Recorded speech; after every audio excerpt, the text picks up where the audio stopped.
မင်္ဂလာပါမာလာမွေးဦးတဲကြီးချက်ပါမယ်နော်ကိုတော့ဝတ်သားနဲ့ချက်တာပါနော်ဘုန်းကြီးကြောင့်မာလူကိုအတွက်ညာကလေးကချက်ပြုတ်ပြင်ဆင်ဖြစ်တာလေးတွေကိုပြောပြချင်တာပါဒီနံလေးတွေကိုစီပူနဲ့ကြော်ထားမယ်ဝတ်သားကိုကြတော့စားရတာကြံ့ညွန့်မနေနဲ့နေပြီးတော့မှစီပြန်လာပြီးကြော်ထားမယ်ပေါ့ဘုန်းကြီးအောင်မှာကိုရင်နဲ့ဆရာတော်တွေအတွက်ဖုံးဖို့တော့ပေါ့နော်ညာကလေးကဒါချက်ပြုတ်ပြင်ဆင်ထားတာလေးပါမာလာအနစ်ပေါ့နော်မာလာနစ်က ready made ပဲသုံးလိုက်ပါတယ်ဝတ်သားတွေတော်တော်လေးပေါ့နော်ရေဒီနည်းနည်းလေးခံသွားပြီဆိုရင်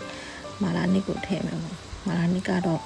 အရန်မဆက်တဲ့ဟာအရန်မထုံတာပေါ့နော်ချိုးချက်လေးပါပဲမာလာအရတာမပြင်းမဲမဆက်ပဲပေါ့နော်ဆရာတော်တွေရောကိုရင်ရောတုံးလေးအောင်ပြီးဆိုတော့လေမွေးနေ့အလူပေါ့နော်ဘုန်းကြီးမှလူချင်းလို့ကိုရာဟင်းတမဲအပါခြင်းလို့ပေါ့နော်အိမ်မှာချက်ဖြစ်တာလေးပေါ့နော်အိမ်သားလေးကဘုန်းကြီးရောက်မှာပဲသွားလူဖြစ်တာပေါ့နော်ကိုရာချက်တဲ့ဟင်းပါခြင်းလို့အမြဲတမ်း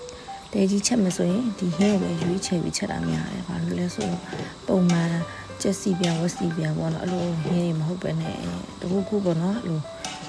စားနေကြဟင်းမဟုတ်တဲ့ဟာမျိုးပဲလူချင်းနဲ့စိတ်ဖြစ်တော့လေတခုခုအိမ်မှာဘာပွဲရှိတယ်ညာပွဲရှိတယ်ဆိုရင်ဒီဟင်းပဲချက်ချင်တာစိတ်ပါဆိုမာလာရမ်းကြိုက်လို့လေမာလာအမထဲတာနည်းနည်းလေးလူနေရဆိုတာထဲနဲ့ပလင်းနဲ့တပလင်းနဲ့အထုံးနဲ့ဝင်တစ်ထုပ်လုံးတော့တစ်ထုပ်တော့ပေါ့နော်တစ်ထုပ်တော့ထည့်ရမယ်ထင်တယ်ဝတ်သားပဲထည့်လိုက်တယ်ပေါ့နော်ဒီခေါက်တော့ဝတ်သားနဲ့ပဲချက်လိုက်တယ်ဝတ်သားမစားမလူချင်ဘူးဆိုရင်ဝတ်သားနဲ့မဟုတ်ဘူးဆိုရင်တော့ချက်သားနဲ့ပဲချက်ပင်လယ်သားနဲ့ပဲချက်ပေါ့နော်တရုတ်မူရေစိတ်နာလေးလည်းထည့်လိုက်တယ်ဝတ်သားကိုလုံးရောမှသူဟာလေးပူပြီးဤွားစီတော့မီးရင်းနဲ့တဲ့မယ်ပေါ့နော်ချက်တာလည်းညပဲနော်မနေ့ကမှပဲကြံတာတွေတမျိုးထပ်ပြီးကိုရမယ်ဆိုတော့ဝတ်သားကိုလုံးပြီးချက်ပြီးတော့အချိန်မှာမီးလေးနဲ့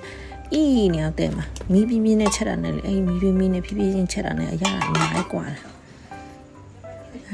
မီးနဲ့တဲ့တော့ဝတ်သားလေးအေးလာပြီသူကဖြည်းဖြည်းအေးလေး